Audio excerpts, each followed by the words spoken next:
Ó Mãe Santíssima, intercedei por nós para que possamos bem compreender os ensinamentos de vosso Divino Filho, nosso Senhor e Salvador Jesus Cristo, e as explicações dos pais da Igreja. Ó Virgem Imaculada, ofereço-vos este trabalho e peço que abençoeis aqueles que o ouvirem, e que seja para a maior honra e glória de Deus. Amém. Senhor onipotente, purificai o meu coração e os meus lábios. Vós, que purificastes os lábios do profeta Isaías com carvão em brasa, e dignai-vos, por tal modo, purificar-me com a vossa misericórdia, para que possa dignamente anunciar o vosso santo Evangelho. Por Jesus Cristo nosso Senhor. Amém. Senhor, abençoai-me. Que o Senhor resida no meu coração e nos meus lábios, para que anuncie digna e convenientemente o seu Evangelho. Amém. Evangelho de Nosso Senhor Jesus Cristo, segundo São Lucas. O grande mandamento. E eis que um doutor da lei se levantou e disse para experimentá-lo: Mestre, que farei para herdar a vida eterna? Jesus disse: Que está escrito na lei? Como leis?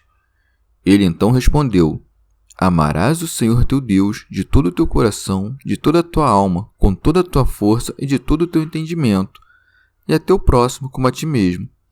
Jesus disse: Respondeste corretamente, faze isso e viverás.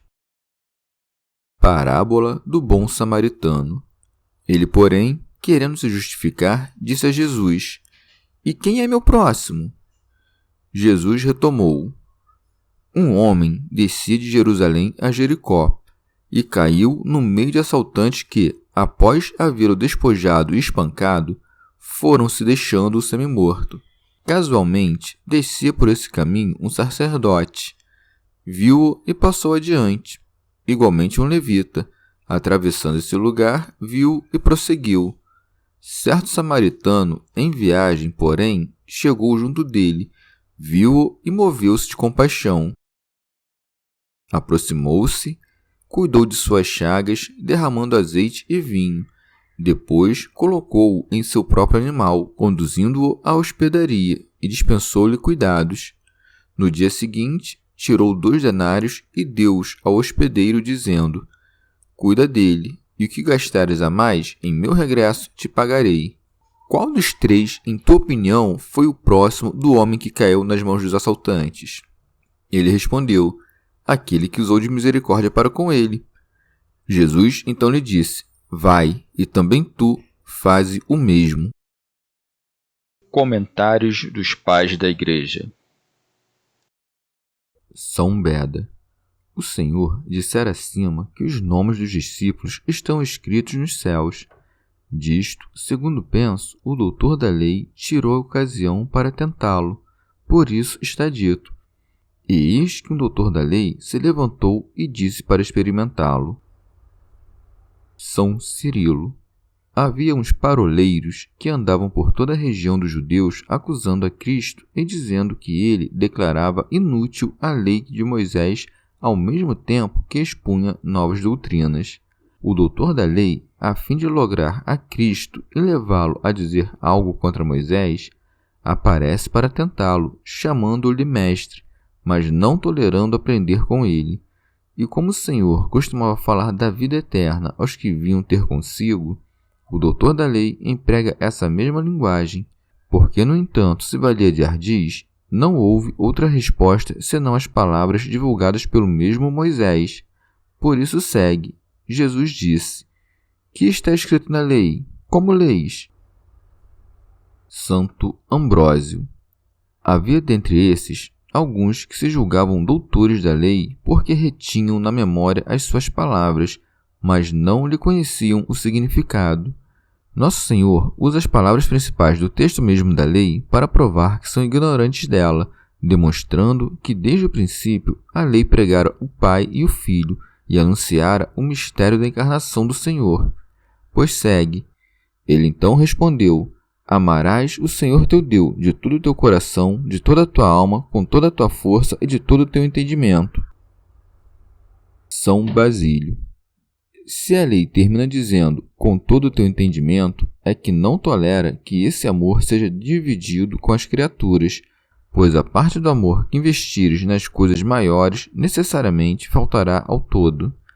Assim como, num vaso cheio de líquido, tudo que for derramado será subtraído à totalidade do conteúdo, do mesmo modo na alma, quanto mais amor escoar até as coisas ilícitas, tanto mais diminuirá o necessário amor a Deus. São Gregório de Nissa. Em 3 partes se divide o poder da alma. Uma é apenas aumentativa e nutritiva, que também encontramos nas plantas. Outra se ordena às sensações, que existe também nos animais. A terceira é a atividade perfeita da alma racional, que vemos na natureza humana. Ao dizer, portanto, coração, refere-se à substância corpórea, isto é, nutritiva. Ao dizer alma, à substância média, isto é, sensível. Ao dizer entendimento, volta-se a uma natureza mais alta, que é a potência intelectual e reflexiva. Teofilacto Diócrida. Aqui Nosso Senhor nos ensina que é necessário sujeitar todo o poder da alma ao amor de Deus, e isto com energia e virilidade, não de modo frouxo. Por isso acrescenta, com toda a tua força. São Máximo. A lei incita ao amor triplo a Deus, a fim de arrancar-nos da tripla inclinação deste mundo, voltada às posses, à glória e aos prazeres, com o que foi tentado o próprio Cristo. São Basílio. Se alguém perguntar por que maneira se obtém o amor de Deus, diremos que o amor de Deus é inensinável, pois, se ninguém nos ensinou a alegrar-nos na presença da luz, a abraçar a vida, ou a amar nossos pais e filhos, muito menos pode o amor de Deus ser objeto de ensino. Em nosso interior, porém, temos plantado um princípio que é como uma semente contendo as causas da inclinação humana a Deus. Princípio este que a doutrina dos preceitos divinos acolhe, cultiva com zelo, protege com cautela e leva até a perfeição da divina graça. Com efeito, naturalmente, amamos o que é bom, amamos nossos amigos e parentes, e livremente dirigimos todo o nosso afeto aos nossos benfeitores. Se, portanto, Deus é bom e tudo deseja o que é bom, essa inclinação, que se completa pela vontade, existe em nós por natureza. E mesmo que não conhecêssemos Deus pelos efeitos da sua bondade, não obstante, pelo simples fato de que dele procedemos, estaríamos obrigados a amá-lo fora de toda medida como a um consanguíneo nosso. Ele é, ademais, um benfeitor maior do que todos os que são amados naturalmente. Esse, portanto, é o primeiro e mais importante mandamento, o do amor a Deus. O segundo, que vem a completar o primeiro, e ser por ele completado, nos ensina a amar o próximo, e a teu próximo como a ti mesmo. Ora, recebemos de Deus a potência necessária para o cumprimento deste mandamento. Quem não sabe que o homem é um animal dócil e sociável, não solitário e selvagem?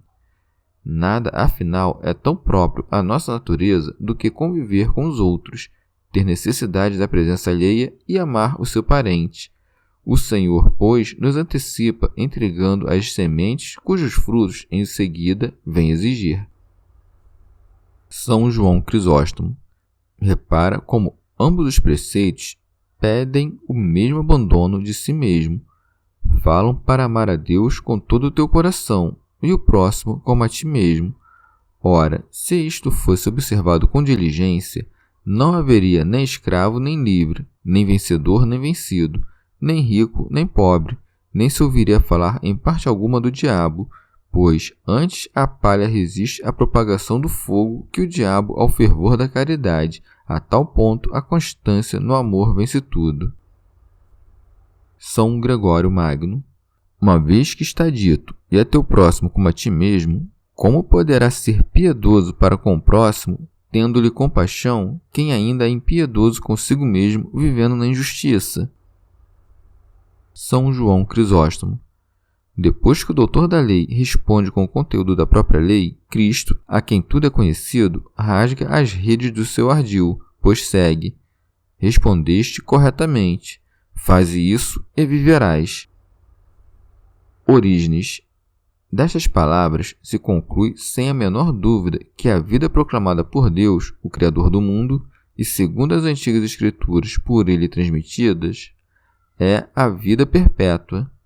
Nosso Senhor o confirma ao doutor da lei com estas palavras tiradas do Deuteronômio: amarás o Senhor teu Deus, e com estas tiradas do Levítico: amarás o teu próximo como a ti mesmo. Ora, tudo isto foi dito contra os seguidores de Valentino, Basílides e Marcião. Que outra coisa, afinal, quer que façamos para obter a vida eterna, senão o que já contém a lei e os profetas? São Cirilo. O doutor da lei, após ser louvado pelo Salvador porque respondera corretamente, irrompeu em soberba, pensando que ninguém era seu próximo, como se não houvesse ninguém comparável a ele em justiça. Daí que esteja dito. Ele, porém, querendo se justificar, disse a Jesus: e quem é meu próximo? Os vícios assediavam-no, por assim dizer, alternadamente, fazendo-o escorregar do ardil com que tentara Jesus, interrogando-o a arrogância. E ao perguntar quem é o meu próximo, mostra-se vazio do amor ao próximo, uma vez que não crê que ninguém seja seu próximo, e, consequentemente, mostra-se vazio do amor divino, pois, se não ama seu irmão a quem vê, não pode amar a Deus a quem não vê. Santo Ambrósio respondeu que não conhecia seu próximo porque não acreditava em Cristo, e quem não conhece Cristo não conhece a lei. Desconhecendo afinal a verdade, como pode conhecer a lei, que é mensageira da verdade? Teofilacto, Diócrida. O Senhor não determina o próximo segundo os atos ou as dignidades, mas segundo a natureza. É como se dissesse: não penses que, por seres justo, ninguém é teu próximo. São teus próximos, afinal, todos os que compartilham da mesma natureza que tu. Faz-te, portanto, próximo deles também tu, não segundo o lugar, mas segundo o afeto, e olha por todos eles. Esta é a finalidade da parábola do samaritano. Daí que siga. Jesus retomou: um homem descia de Jerusalém a Jericó. Expositor grego. Nosso Senhor emprega bem o nome da raça humana. Não diz alguém desceu, mas um homem desceu, pois o discurso é sobre toda a humanidade. Santo Agostinho. Neste homem devemos enxergar o próprio Adão em meio à raça humana. Por Jerusalém entende-se a cidade da paz, a cidade celestial, donde o homem caiu e perdeu a bem-aventurança. Jericó, que significa lua, representa a nossa mortalidade, pelo motivo de que nasce, cresce, envelhece e morre. Ou ainda, Jerusalém, que quer dizer a visão da paz, representa o paraíso. Antes de pecar, com efeito, o homem vivia na visão da paz, quer dizer, no paraíso, onde só via alegria e paz. Dali desceu humilhado e miserável por causa do pecado até Jericó, isto é, até o mundo, onde tudo que nasce morre como a lua. Teofilacto, Diócrida. Nosso Senhor não disse que esse homem desceu, mas que descia, pois a natureza humana tendia sempre a maiores baixezas, e voltava não parte, mas a totalidade da sua atenção a esta vida sensível. São Basílio. Também os lugares, se examinados, são muito adequados. Jericó, afinal, estende-se pelos vales da Palestina. Jerusalém está situada numa região elevada, ocupando o cimo de uma montanha. O homem, portanto, desceu das alturas até as baixezas, para ali ser capturado pelos ladrões habitantes do deserto. Daí que siga, e caiu no meio de assaltantes. São João Crisóstomo. É digna de toda compaixão a desgraça deste homem que, desarmado e indefeso, foi parar entre os ladrões, e que, imprudente e incauto, escolheu um caminho em que não havia por onde escapar às mãos dos salteadores. Não podia, afinal, um homem sem armas, sem prudência e sem cautela, libertar-se de homens armados, maus e perigosos, pois a malícia está sempre armada de ardis, cingida de crueldade, munida de enganos e preparada para os excessos mais violentos. Santo Ambrósio. Quem são esses ladrões, senão os anjos da noite e das trevas, em cujas mãos o homem não teria caído se não tivesse se submetido a eles, afastando-se do mandamento celestial? São João Crisóstomo. No princípio do mundo, portanto, o diabo empregou todo o seu ardil para matar o homem, acossando-o com o veneno do engano e dedicando-lhe a devastação da sua malignidade. Santo Agostinho. Caiu, portanto, este homem nas mãos dos ladrões, isto é, nas mãos do diabo e de seus anjos, que, pela desobediência do primeiro homem, despojaram a raça humana do ornamento dos costumes e a encheram de feridas, destruindo-lhe o dom do livre-arbítrio. Daí que siga, que após havê-lo despojado e espancado, foram-se.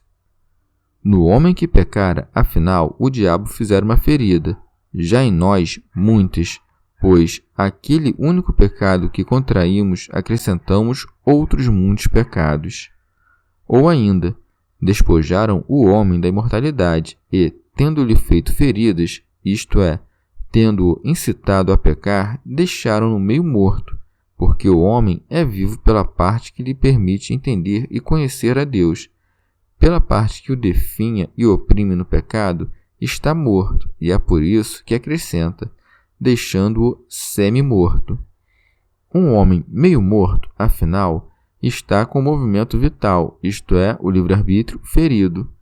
O livre-arbítrio deste homem, portanto, no estado em que se encontrava, não lhe bastava para retornar à vida eterna, que perdera, e por isso jazia estendido no chão, incapaz de se levantar por suas próprias forças, de modo que, para ser curado, tinha necessidade de médico, isto é, de Deus. Teofracto Diócrida. Ou ainda, o homem é dito meio morto depois de haver pecado, porque sua alma, com efeito, é imortal, mas seu corpo é mortal, de modo que metade do homem estava rendido à morte. Ou ainda, estava apenas meio morto, porque a natureza humana ainda tinha em Cristo a esperança da salvação, de modo que não estava toda entregue à morte. A morte, com efeito, havia entrado no mundo com o pecado de Adão, mas, pela justificação de Cristo, haveria de ser destruída. Santo Ambrósio. Ou ainda, os ladrões nos despojam das vestes de graça espiritual que recebemos, e assim costumam nos causar feridas, pois, se soubéssemos guardar intactas as vestes que recebemos, não sentiríamos mais as feridas dos ladrões. São Basílio. Ou ainda, pode-se entender que o despojaram apenas depois de lhe fazerem as feridas. Assim, as feridas vêm antes da nudez, do mesmo modo que o pecado vem antes da privação da graça. São Beda. As feridas são os pecados, porque por meio destes a integridade da natureza humana é violada. Ora, os ladrões retiram-se não para cessar as suas emboscadas, mas para ocultar os crimes por meio delas cometidos. São João Crisóstomo. Este homem, isto é, Adão, jazia no chão privado de todo auxílio, cravado das feridas dos seus pecados. Nem o sacerdote Aarão, passando por ele, pôde ajudá-lo com os seus sacrifícios, pois segue. Casualmente, descia por esse caminho um sacerdote, viu-o e passou adiante. Nem Moisés, que era levita e irmão daquele, pôde-lhe vir em socorro por meio da lei, e por isso segue. Igualmente um levita, atravessando esse lugar, viu-o e prosseguiu. Santo Agostinho. Ou ainda, o sacerdote e o levita representam as duas eras, a da lei e a dos profetas. No sacerdote temos a figura da lei, pela qual foram instituídos o sacerdócio e os sacrifícios. No levita temos o vaticínio dos profetas. Em nenhuma dessas eras pôde a raça humana ser curada, porque a lei dá o conhecimento do pecado, não a abolição. Teofracto Diócrida. Diz, passou de largo, porque a lei veio e ficou até o tempo determinado. Passado esse tempo, já não podendo mais curar, retirou-se. Repara também que a lei não foi dada com a finalidade de curar o homem. Com efeito, não era possível que, desde o princípio, o homem recebesse o mistério de Cristo. Assim, observa que Nosso Senhor fala: casualmente descia por esse caminho um sacerdote. Palavras essas que usamos para falar de coisas que acontecem sem premeditação. Santo Agostinho. Ou ainda, está subentendido que o homem que descia de Jerusalém a Jericó era israelita, pelo fato de que o sacerdote que passou de largo por ele e não lhe teve compaixão era, todavia, seu próximo em raça, e que passou um levita, também este, seu próximo em raça, e não se dignou a socorrê-lo. Teofilacto, Diócrida. Tiveram, repito, compaixão dele no pensamento. A avareza, porém, tomou conta deles, e por isso se retiraram. É isto o que Nosso Senhor quer dizer com as palavras: passou de largo. Santo Agostinho. Passou um samaritano, que na raça lhe era distante, na misericórdia próximo, e fez o que se segue. Certo samaritano, em viagem, porém, chegou junto dele. Neste samaritano, Nosso Senhor Jesus Cristo se quis representar a si mesmo, pois samaritano significa guardião. Ora, é a respeito do Senhor que foi dito: não por certo não adormecerá nem dormirá o que guarda Israel, pois ressuscitado dos mortos não morre mais. Enfim, quando lhe disseram: tu és um samaritano e tens demônio, negou que tivesse demônio, sabendo ser o que viria expulsar os demônios, mas não negou que fosse o guardião do fraco. Expositor grego. Vem muito a propósito que Cristo se chame de samaritano, pois, falando com um doutor da lei, orgulhoso em seu conhecimento da lei, quis dar a entender que nem o sacerdote, nem o levita, nem nenhum dos versados da lei cumpriram o propósito da lei. Ele é quem vinha consumá-lo. Santo Ambrósio. Este samaritano também descia. E quem é que desceu do céu, senão aquele que subiu ao céu, isto é, o Filho do Homem que está no céu? Teofilacto, Diócrida. Nosso Senhor diz que esse samaritano ia de viagem, isto é, que vinha com o propósito decidido a nos curar. Santo Agostinho. E vinha revestido de carne semelhante à do pecado, e por isso está dito que chegou perto dele, isto é, tornou-se a ele semelhante. Expositor grego. Ou ainda, veio para perto do caminho, porque tinha, em verdade, o propósito de nos encaminhar e não desencaminhar, descendo à terra pelo nosso bem. Santo Ambrósio. Nosso Senhor, ao vir, fez-se por compaixão de nós, nosso próximo, e por misericórdia, nosso vizinho, donde segue. Viu-o e moveu-se de compaixão. Santo Agostinho. Isto é, Nosso Senhor viu o homem estendido no chão, sem forças, sem movimento, e por isso sentiu misericórdia, porque não encontrou nele nenhum merecimento que o tornasse digno de ser curado, mas por causa do pecado condenou o pecado na carne, por isso segue. Aproximou-se, cuidou de suas chagas, derramando azeite e vinho.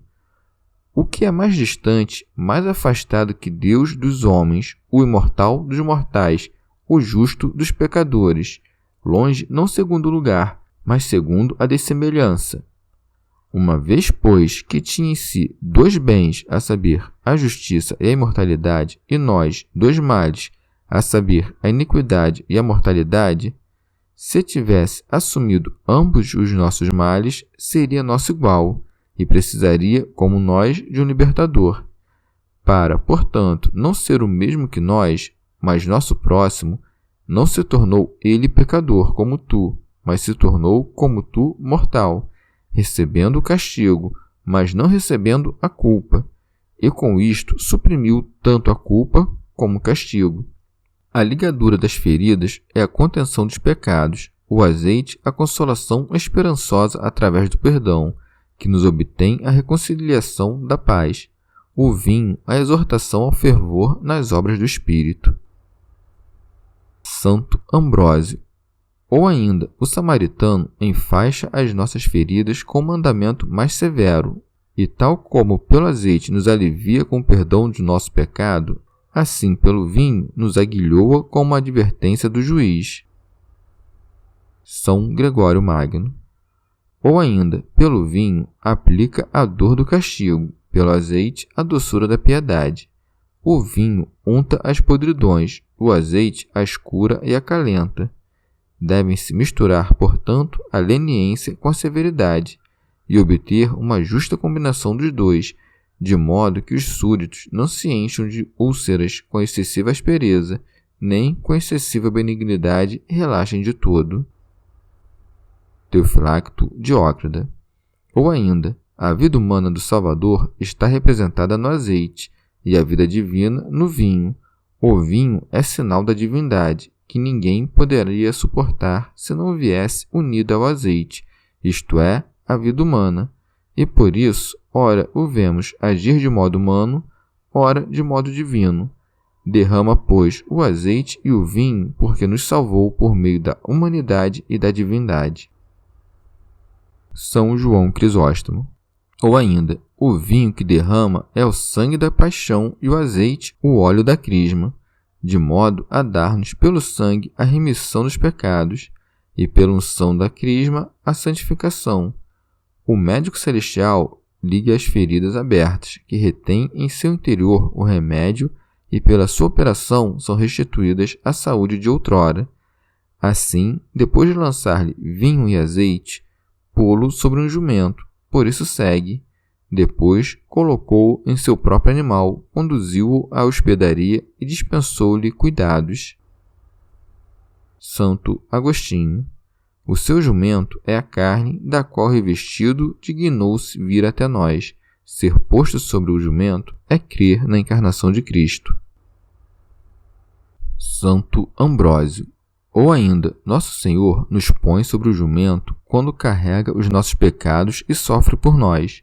Com efeito, o homem se tornou semelhante às alimárias que perecem, e por isso o Senhor nos pôs sobre o seu jumento, para que não fôssemos como o cavalo e o mulo, de modo que, assumindo o nosso corpo, abolisse a fraqueza da nossa carne. Teofilacto Diócrida.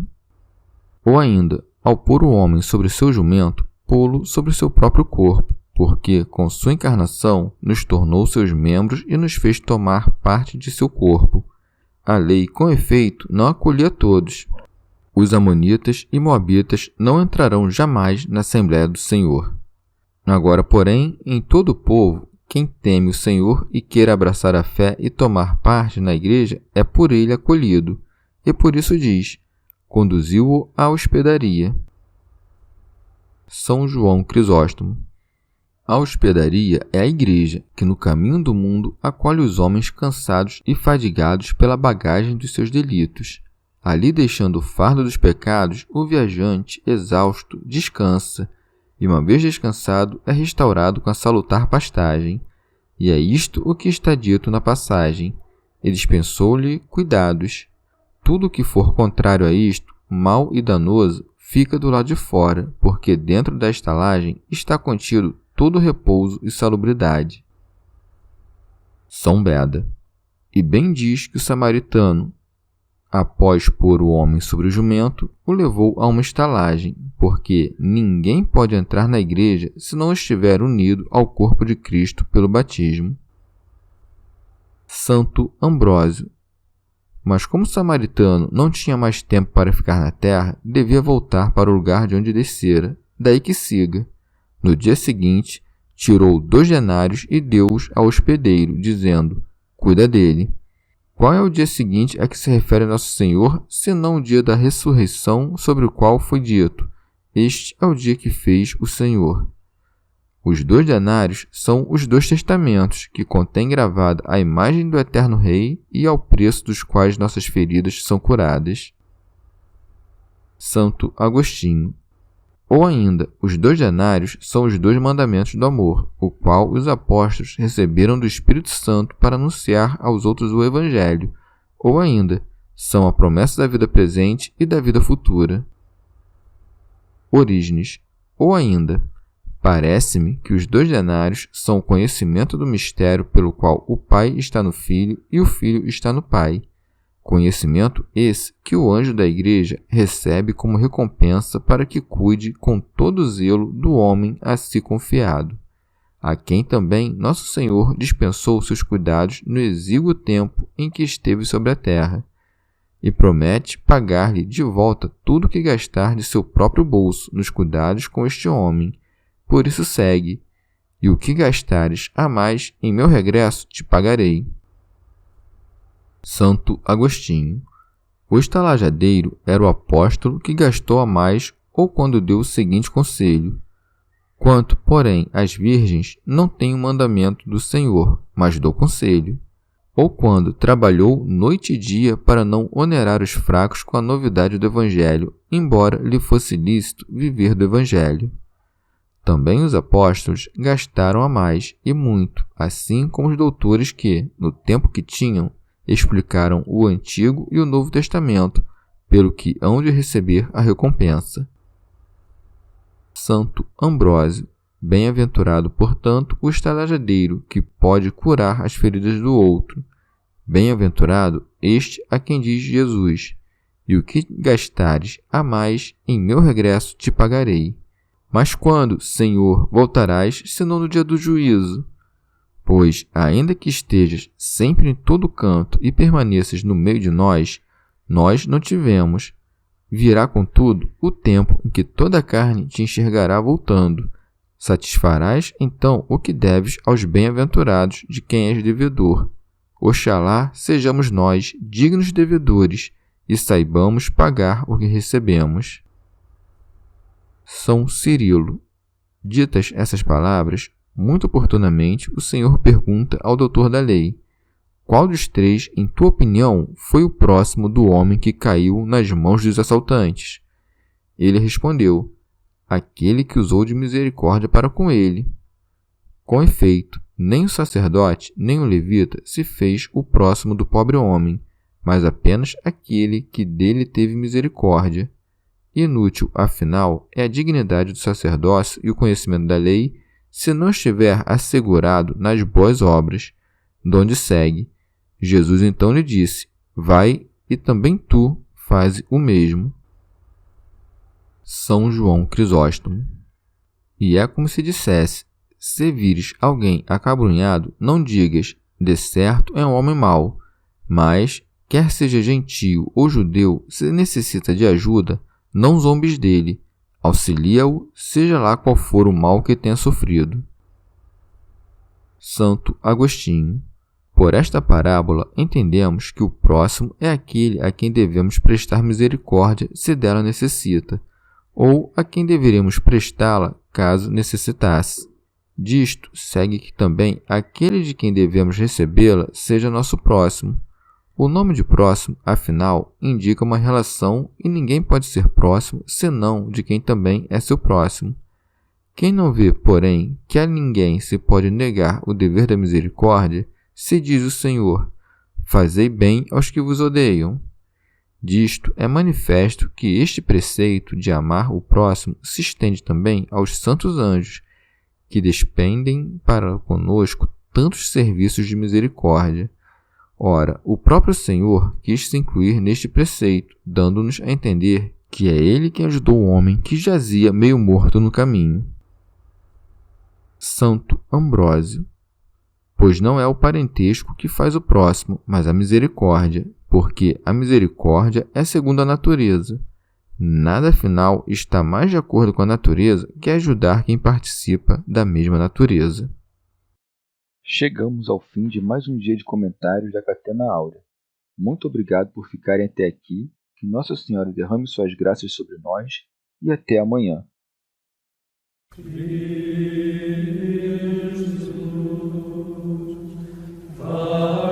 Jesus,